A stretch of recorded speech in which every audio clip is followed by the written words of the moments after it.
اعوذ باللہ من الشیطان الرجیم بسم اللہ الرحمن الرحیم یسألونک عن الانفال قل الانفال للہ والرسول فاتقوا اللہ وَأَصْلِحُوا ذَاتَ بَيْنِكُمْ وَأَطِيعُوا اللَّهَ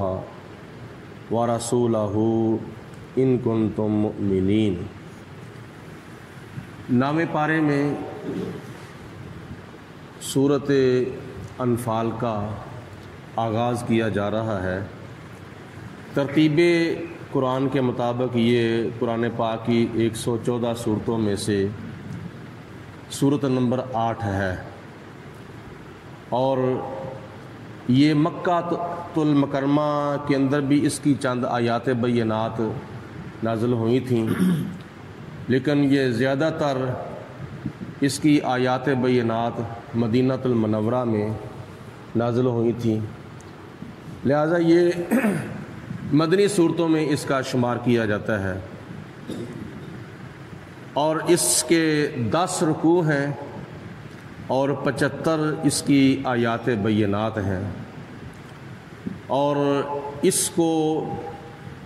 مال غنیمت کے احکامات کے ساتھ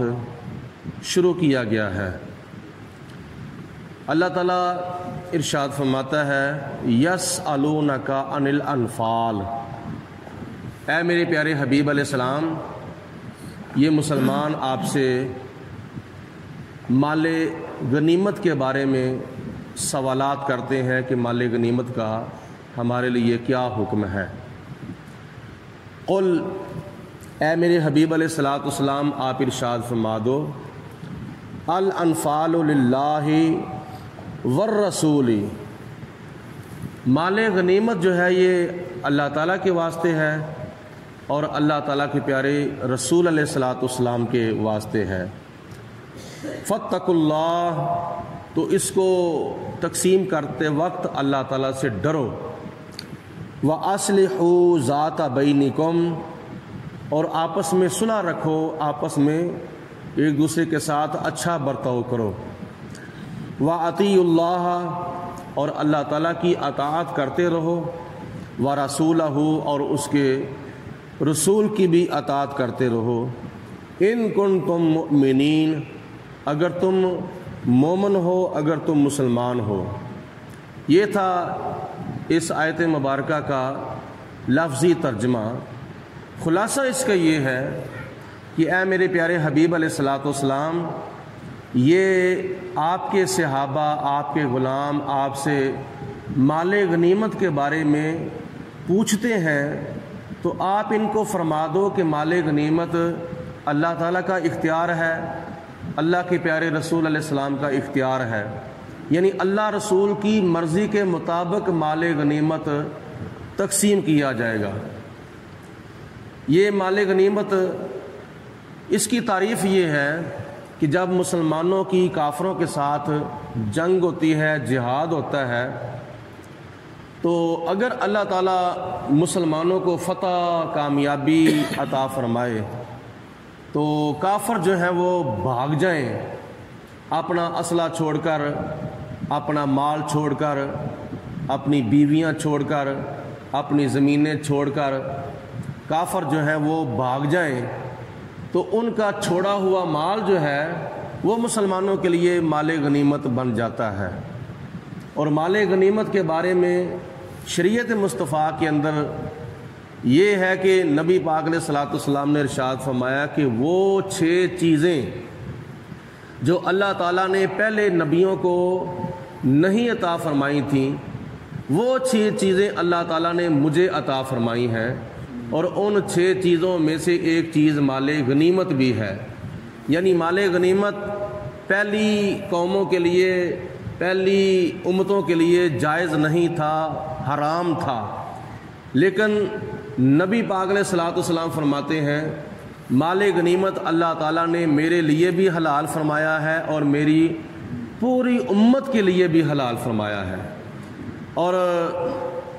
ورنہ پہلی قوموں کے اندر بھی مسلمان جب کافروں کے ساتھ جنگ کرتے تھے تو کافروں کا چھوڑا ہوا مال مسلمانوں کے ہاتھ جب آ جاتا تھا تو ان کو کھانے کا حکم نہیں ہوتا تھا، بلکہ ان کو آگ سے جلانے کا حکم ہوتا تھا کہ ایک جگہ پہ یہ سارا مال کافروں کا جمع کر کے رکھ دو اور اس کو آگ لگا دو۔ یہ پہلی قوموں کو، پہلی امتوں کو حکم تھا۔ ہمارے لیے یہ حکم ہے کہ یہ جائز ہے، اس کو کھاؤ۔ اور پھر یہ بھی کیا نام ہے، بعد میں فیصلہ ہوتا ہے کہ جب مال غنیمت مسلمانوں کے ہاتھ آ جائے، مسلمانوں کو اللہ تعالیٰ فتح کامیابی عطا فرما دے، تو وہ جتنا مال ہے وہ مجاہدین کے درمیان تقسیم ہوتا ہے حصے کے ساتھ۔ جتنے بھی مجاہدین ہوتے ہیں اور ان کے درمیان یہ حصے کے ساتھ تقسیم کیا جاتا ہے۔ تو اللہ تعالیٰ کی ذات بابرکات نے حضور نبی کریم علیہ الصلوۃ والسلام کے توسل سے امت مصطفیٰ کو ایک انعام عطا فرمایا ہے۔ اللہ تعالیٰ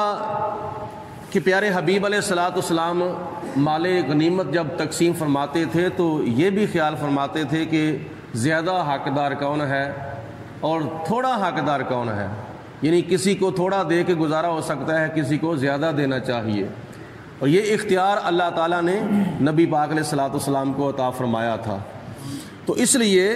مال غنیمت ایک انعام ہے۔ جیسے نماز پڑھتے ہیں تو نماز پڑھنے کے بعد کئی نمازیں، مثلاً ظہر کی نماز ہے،